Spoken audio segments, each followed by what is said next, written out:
A new plant for the production of India's indigenous fighter, the light combat aircraft Tejas, was inaugurated in Bengaluru today. The new plant will double the production capacity to 16 aircraft a year towards meeting the order of over 80 planes.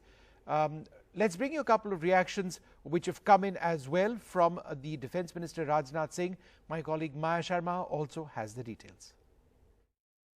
EHL की जो यहाँ पर नई manufacturing unit बनने जा रही है वह हिंदुस्तान एरोनॉटिक लिमिटेड यानी EHL, इंडियन एयरफोर्स और साथ ही साथ आत्मनिर्भर भारत का जो हमारा यह कैंपेन है, इन तीनों को यह ताकत देगा, तीनों को यह मजबूती देगा।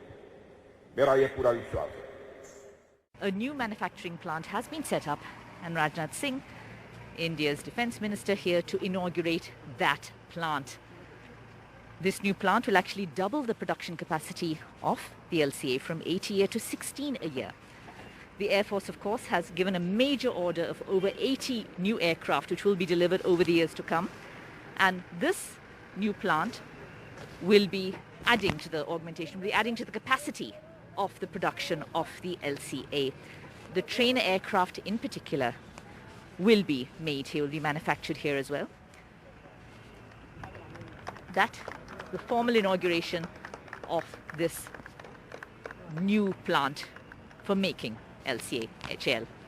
A big boost for defence production in the country as well, not just for HAL but also for private players as well, as there will be some of the work contracted out to private defence manufacturers as well. So this is really a big moment for defence manufacture in the country, in the Make in India movement. And a priest here as well. There's a priest performing puja as well, as Rajnath Singh, Defence Minister, formally inaugurates this new plant for the production of LCA Tejas, India's indigenously developed fighter plane. We're at a brand new facility on the outskirts of Bangalore, big new buildings and something very important to be manufactured here. Joining us, Mr. Jayadeva, who is General Manager of the LCA Tejas division. This is an augmentation really of the LCA production capacity. What is going to be happening here? Madam, this is something like our second line, or you can say third line in fact, because we already have set up the first line which is already producing the IOC and FOC versions of the aircraft. Yes. So here we are augmenting for the augmented deliveries from 8 aircrafts per annum to 16 aircrafts per annum. Doubling the okay. capacity, yes. In addition to that, we are setting up facilities for trainer assembly here. All right. Okay. So with this, we are going to gearing up to meet the requirements of the 83 Mark 1A. Okay. And this is following the huge order from the Indian Air Force, in fact.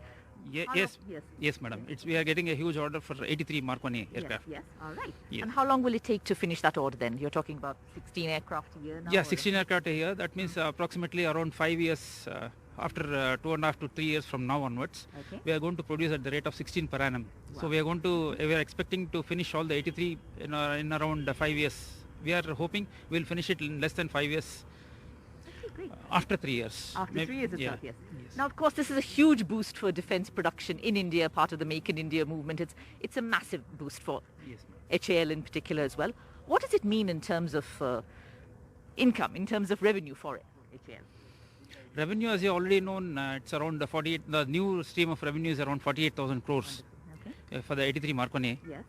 So we are looking at 48,000 over the next 7 to 8 years. All right, and of course, employment for the many people who are actually working here. How many people will be involved in this manufacturing process? In this facility, maybe around 500 to 600 will be employed here. Okay. In addition to that, it will generate a lot of other related employments, because what we are concentrating here is mainly on the integration part. Yes. Okay, so all we have a lot of outsourcing to be done for detailed parts and sub-assemblies. We are going to outsource to the private industries and other industries in and around Bangalore and across India. So here we are mainly concentrating on the integration portion.